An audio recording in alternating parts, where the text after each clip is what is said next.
On behalf of the Wooster Bicentennial Committee and the Chautauqua Committee, I wanted to welcome you folks here today, this hot afternoon under this rather tepid tent. And I guess one of the things I want to remind you is this is taking place today on some very historic ground in Wooster. I think a lot of people that live here don't realize that one time this park down in here was actually called Camp Christmas, and it was the parade and training ground where General Rosenbell drilled and trained troops for the War of 1812. That he trained them here, about 2,000 over time, and he sent them on to fight up under the command of William Henry Harrison in northwest Ohio during the War of 1812. So, you know, various times this ground held about 2,000 troops camped down here. Try and imagine what Wooster looked like in 1808. I mean, this was an unending wilderness. This was one of the largest tracts of virgin forest there was anywhere in the world at the time. When people came out here to settle, you know, they were confronted with these gigantic trees, huge trees, and guess what? Nobody brought a chainsaw along with them. I mean, now one person thought to bring a chainsaw. Now I know there's some well-documented times where people would get out here and they'd get on their cell phones and they'd call back to Philadelphia and they'd say, "Bring the chainsaws! You got to get the chainsaws!" But you know, I guess back then, you know, the reception wasn't that good. There weren't that many cell sycamores out there to transmit the message. As a result, you know, nobody got out here with a chainsaw to fell these huge trees. So what do? You got your axe. Everybody had an axe. It was the tool of choice on the American frontier. The axe was probably the most important woodworking tool in all of history, going back to the most ancient of times.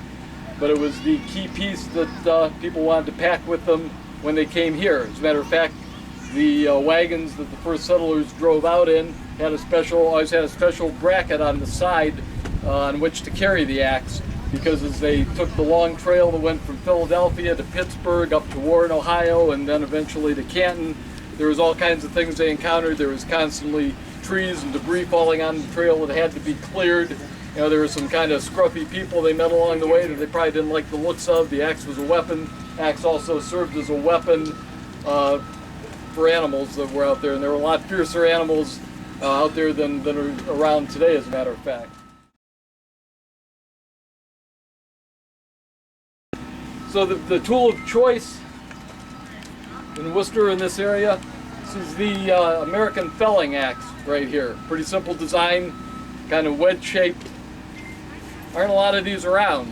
The reason there aren't a lot of these around these days is because they were simply used up. I mean, they were ground and reground, sharpened and resharpened until there was nothing left of them. At that point, they would take them down to the friendly village blacksmith, and he would make some other useful item for them. This differs from the British axe. The Americans, you know, we always talk about how ingenious we are. We have all this ingenuity, and we're always thinking. The Americans did something the British had never thought of in all the eons that the British had been using axes. They added this strip of metal on the back. It's called a pole, and it gave the axe, you know, a lot more drive when you swung it. It gave it much better balance in your hand. So, you know, why it took all these years for somebody to think of to add this little extra pole on here, you know, it's beyond me. Anyhow, this was, you know, you can't imagine going up against one of these big virgin trees with an axe like this, but this was how this whole area was settled. When these axes wore out, like I said, you would shape it into something else useful.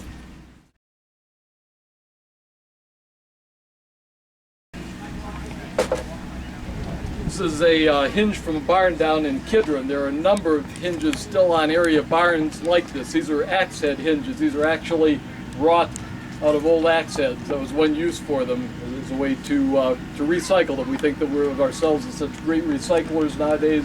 Well, there's all kinds of things that were recycled in early America. They had very little to start with, and so you kept using the same things over and over.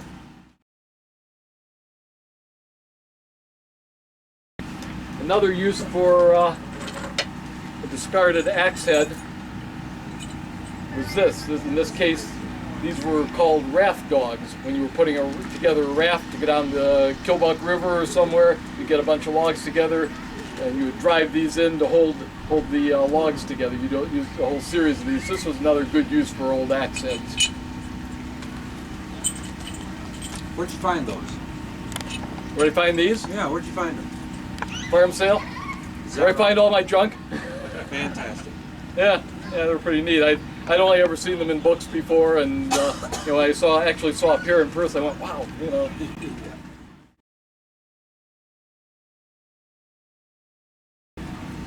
So when you're out in the woods and you're slugging away with your felling axe, even the best axeman, sooner or later, you know, the guy's going to lose his focus.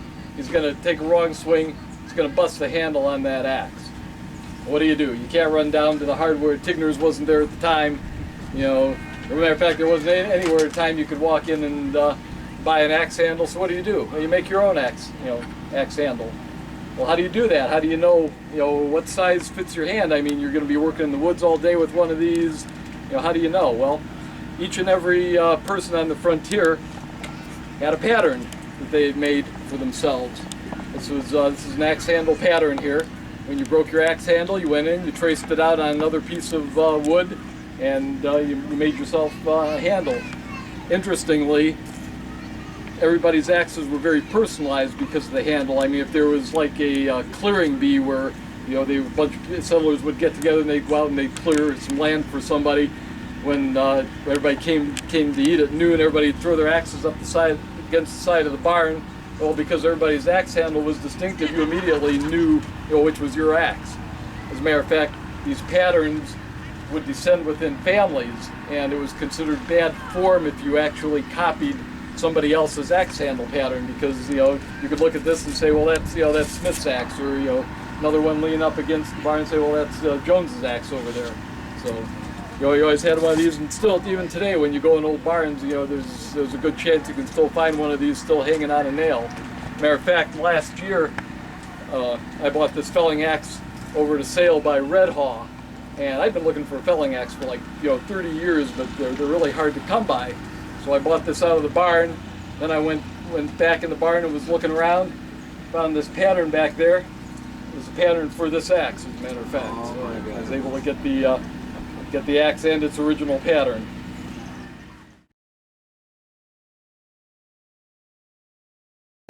So after you took down these trees for your cabin or whatever you're going to be using them for, the next step in the process was you had to go to hewing them square, as a process for which you used a broadaxe. Pennsylvania Germans that came to our area used the most unusual kind of broadaxe. It's called the Goosewing, and I think if I hold it this way, you can kind of get an idea why it was called that. It looks from the side like a goose's wing looks. If I hold the blade straight up and down, you can see that the handle sways out to one side. That was done so that as you used the axe, you didn't catch your fingers between the handle and the log that you were working on. Actually, the broadaxe was really much more of a plane than an axe.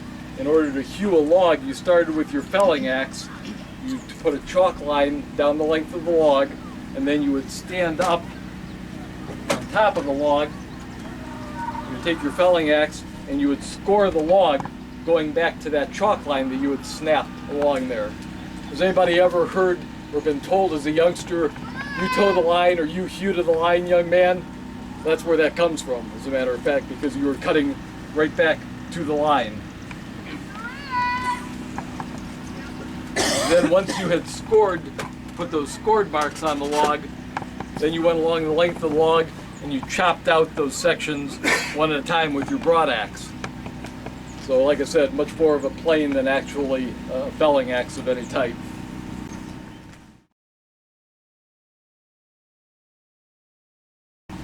The American version of the broadaxe was a little bit different. I said that was a German one I showed you. This is a typical American version. Again, you can see how the handle sways out to the side. This axe here was used by the Barnard family to build the old family barn up on Barnard Road, which unfortunately has now been lost to development, but at least I know where this particular one came from. These handles were always worn so smooth, they're a lot of fun to just hold.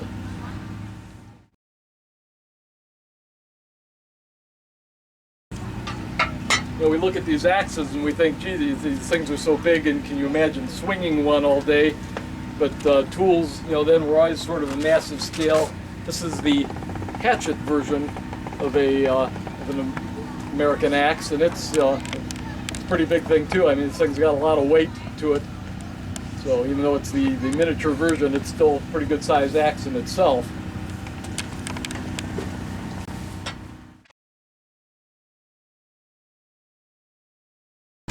I don't know how many of you, as you cruise through the countryside, kind of pay attention to old barns and their foundations, but barns, what they call barnstone, has become pretty popular with landscapers these days. It used to be when you take down an old barn or a house, you just kind of fill in the foundation. Nowadays, guys like Dave Nielsen over here, he runs out and he pays good money for really good barnstone, and it's become very popular among landscapers.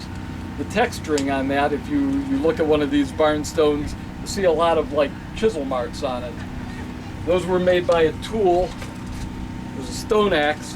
It's called a crandle, actually. And this is what that looked like. Those marks that you see on the stone are actually the marks, from all these different points penetrating that. So when you got a stone out of a quarry, you actually had to chip that stone square. I mean, that had to have been a pretty tough job. I always think it must be like back in ancient Egypt or something, and working in these stone yards down around Mount Eaton and some of the other places where a lot of the good stone that was used here was quarried. But anyhow, that's a stone crandle, another very important tool.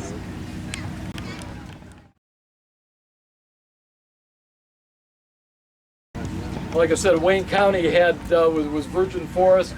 There were a lot of just fabulous straight trees out there.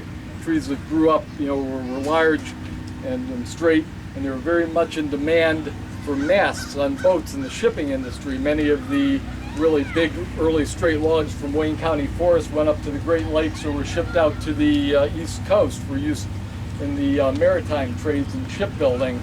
There was a special kind of axe that was used in mast making. This was a mast maker's axe here. So I got a very, very long blade to it because it gave the guy cutting it a lot more control. The shorter the head, the kind of less control you have, but on an axe like this, you got a lot of control as you work across that log as it's laid out on a bench in front of you. So this particular kind was a mast maker's axe. And this one actually has been sharpened down, ground down quite a bit. Originally the head of that could have been out as far as this far, but these all wore down over time.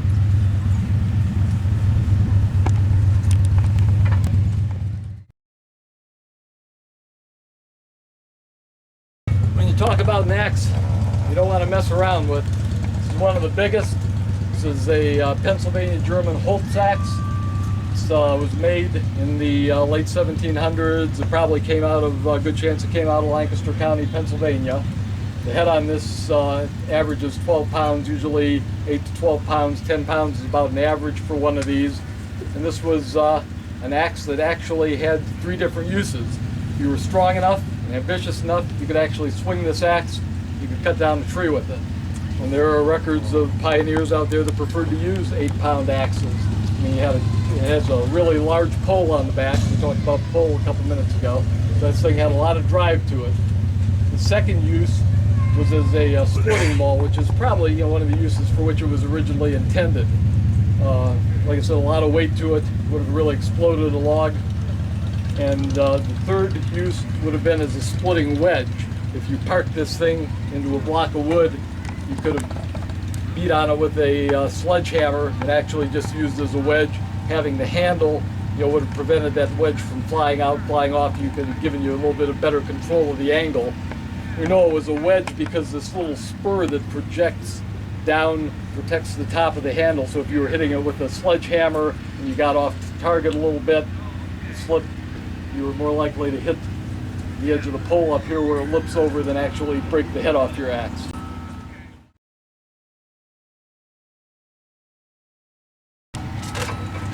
Here's an interesting axe. This is one you didn't break your handle on. It's all out of a single piece of iron. Some blacksmith put some time into making this. Even detail right down to having the colt's foot on the end, like the wooden handles would have had, a detail that wasn't really needed. But this would have been a very tough axe to use. There's no cushioning. One of the things with a wooden axe handle is it absorbs some shock. I mean, using this would have been just about all shock. But on the other hand, the upside is didn't break. You never have to replace the handle. So it's kind of a different one.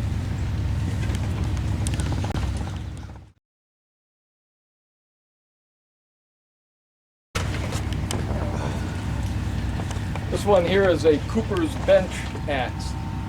A Cooper was one of the basic trades that you had to have in your town when you first settled it. Probably the most important person you had in a newly settled town was a blacksmith.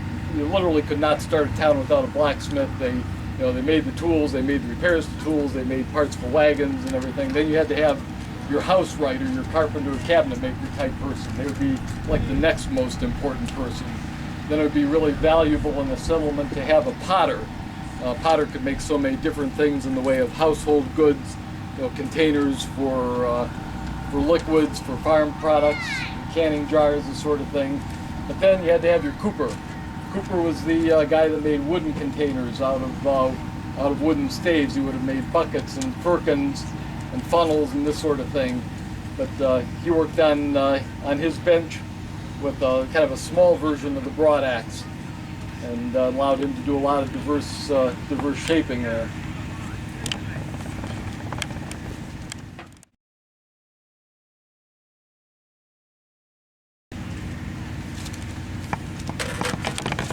This is an interesting axe here. It's got a kind of a real different shape to it.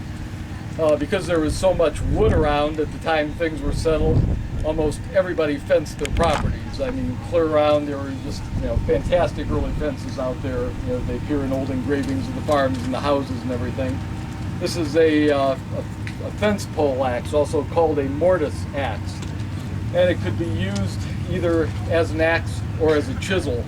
The idea was to get a hole in the fence post that you were making. You could do that by either chipping away at it, or you could use it as a wedge in combination with a sledgehammer type thing to work the hole into a fence post. Again, this is a Pennsylvania German tool primarily, probably brought into the area around the time of settlement. It was found on an area farm.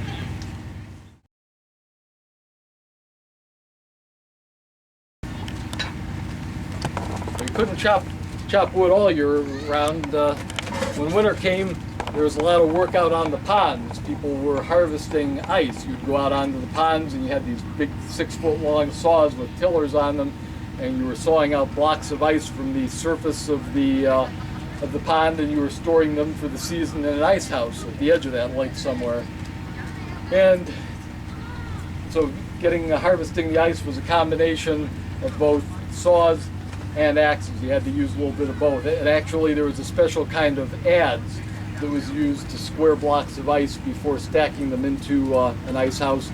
You'd have these big blocks of ice, and then you would put layers of heavy sawdust between them to keep them insulated so that they would last much of the summer. But this particular kind of axe was used for harvesting ice.